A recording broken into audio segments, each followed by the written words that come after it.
Halo Bintang Family, hari ini Yohanes berkunjung ke tempat Koriko, salah satu komisioner dari Winmax Property.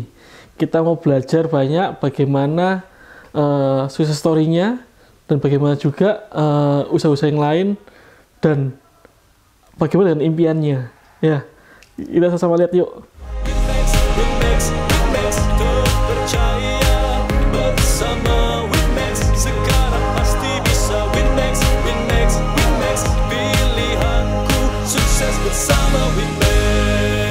Halo, saya Riko Satya Chandra. Saya founder dan CEO dari plazakamera.com. Saya juga founder dan CEO dari aratamart.id, sebuah online groceries yang berpusat di Surabaya, dan saya juga menjabat sebagai komisioner di Winmax Property. Jadi mungkin cerita sejarah Plaza Kamera, apakah memang senang traveling? Yes, senang traveling.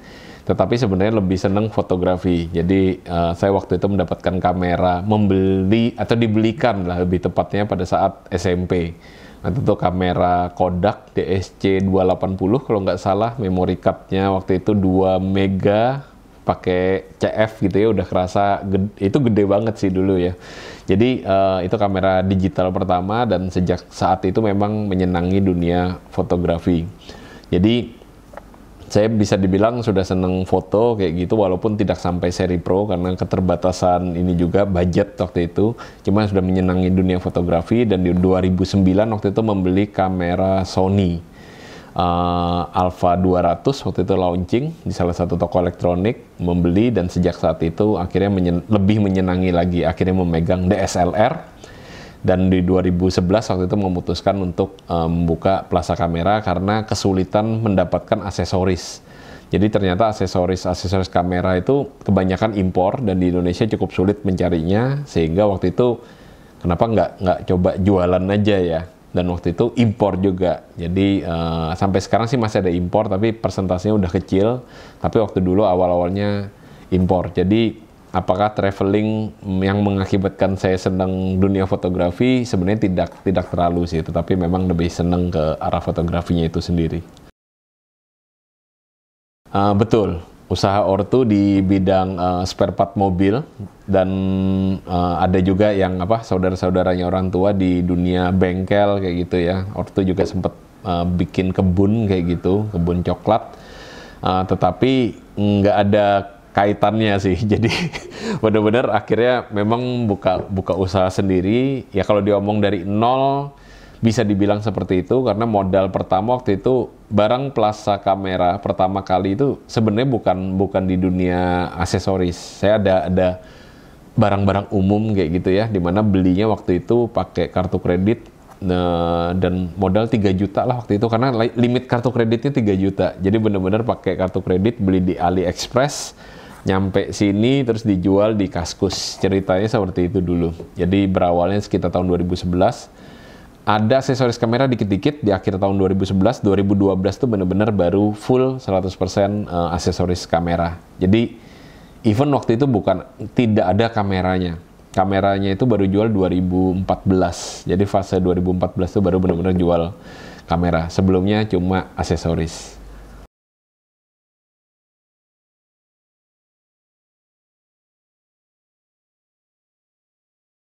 Mungkin ini ya, karena waktu itu kan memang menyenangi. Ya, even sampai sekarang sih masih menyenangi dunia fotografi. Jadi karena kita niche-nya di bidang fotografi, mau nggak mau kita memang harus terjun di komunitas. Jadi waktu itu saya tergabung di grup Alvarian gitu, komunitas pengguna Sony ya. Terus kemudian di Kaskus juga melihat forum-forum fotografi.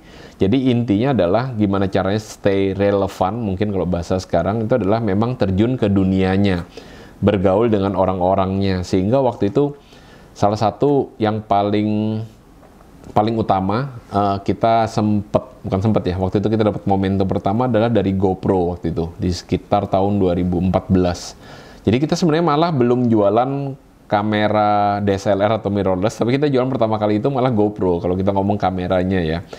Kenapa kok bisa sampai jualan GoPro? Karena waktu itu ada cerita yang unik, di mana saya datang ke rumah teman Terus kemudian dia lagi membangun drone waktu itu. Drone tuh nggak kayak sekarang yang orang beli udah langsung RTF. RTF tuh ready to fly. Dulu drone itu beli rangka, beli propeller, beli mesin dan segala macam, dirakit untuk diterbangkan kemudian. Kalau gagal rakitnya ya ada miring kiri, miring kanan kayak gitu. Nah, waktu itu kameranya adalah pakai GoPro, ditempelin di bawah, di strapping sebelum keluar gimbal ya, di strapping di bawah. Dan dia waktu itu tanya, Plaza Kamera nggak jual ini, drone? Bukan drone ya. Ada jual drone nggak? Karena waktu itu sudah keluar sebenarnya DJI Phantom 1, kalau nggak salah. Nggak jual GoPro. Loh, apa itu GoPro? Kan saya bertanya kayak gitu. Ini loh kamera kecil kayak gini, enak dicantolin di sini dan segala macem. Akhirnya saya coba cari, waktu itu cari ke Jakarta, ketemu suppliernya, minta kita jadi dealer GoPro, dan baru di ACC setengah tahun kemudian.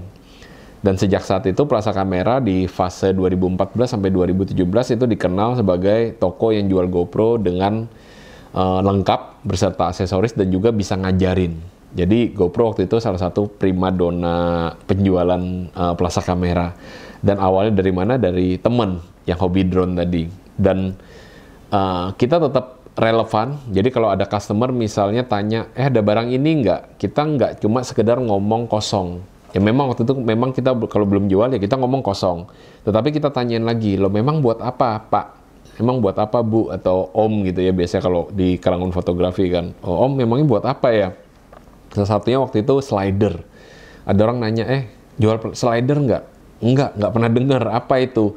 Oh itu loh buat video ditaruh di sini buat supaya smooth. Waktu misalnya lagi panning misalnya kayak gitu. Akhirnya kita coba cari tahu dan akhirnya kita jualan slider. Jadi saya impor waktu itu dari China, impor slider dan waktu itu terjualnya sangat-sangat bagus. Termasuk yang terakhir ring light, kita itu salah satu toko yang pertama kali masukin ring light. Jadi waktu itu tanpa merek kita coba masukin sampai sekarang kita punya merek sendiri namanya Photo Plus. Jadi bisa dibilang karena saya menerjuni ke arah komunitas kayak gitu dan saya juga follow beberapa forum di luar negeri, terus ngelihat postingan-postingan forum-forum dunia fotografi, apa yang lagi rame dan juga terus mendengarkan customer, akhirnya sampai hari ini Plaza Kamera masih bisa relevan dengan kebutuhan customer.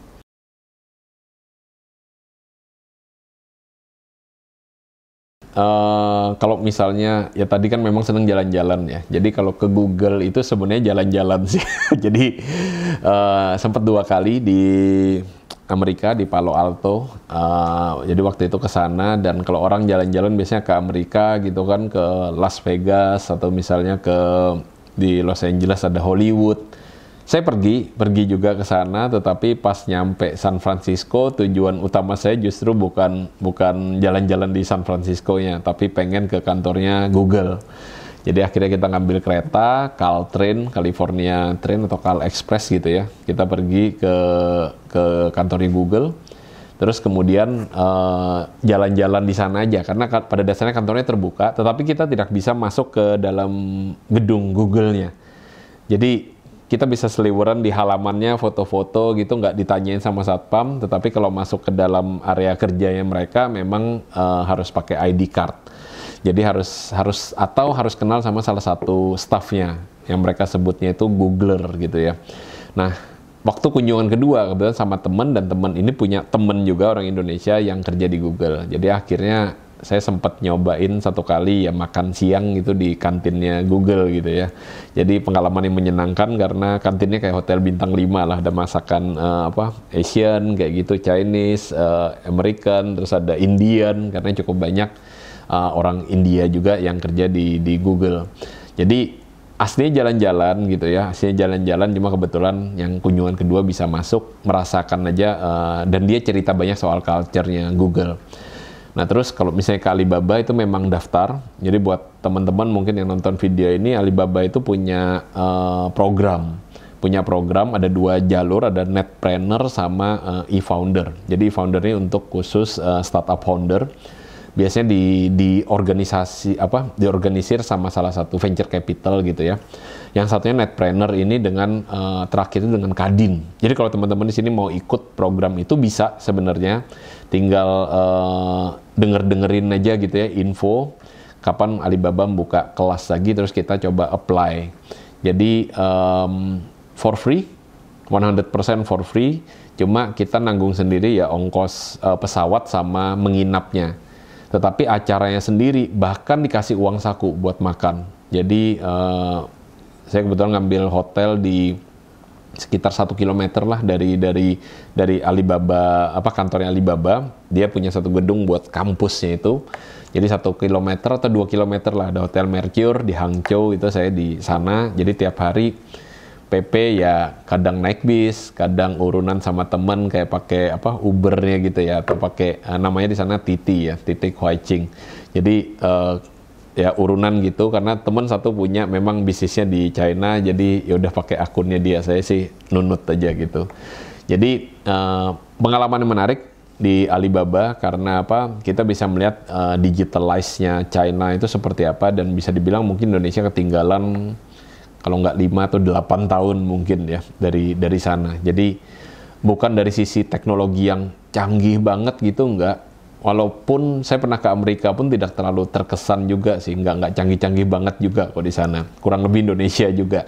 Malah mungkin bagusan Indonesia ya. Di San Francisco banyak gelandangan gitu. Kalau di Surabaya kan kita udah hampir nggak pernah lihat gelandangan di tengah kota. Sedangkan di sana banyak banget. Nah di China lebih bersih, tapi ini di Hangzhou ya, bersih. Terus mereka udah jarang banget mengeluarkan uang tunai, jadi rata-rata semua pakai keuangannya digital. Dan di sana sudah ada beberapa super app. Super app itu maksudnya apa? Mereka cukup punya beberapa app saja untuk semua kebutuhan ada di sana, dari belanja, naik taksi, sampai member card itu udah tergabung semua di dalam satu aplikasi. Jadi ekosistem digitalnya sangat-sangat menarik sebenarnya, sangat-sangat menarik dan banyak yang kita bisa pelajari.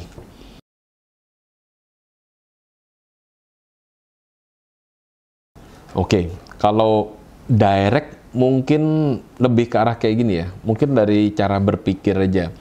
Jadi di Google itu ada satu budaya yang unik, yaitu mereka itu Google itu punya banyak banget project.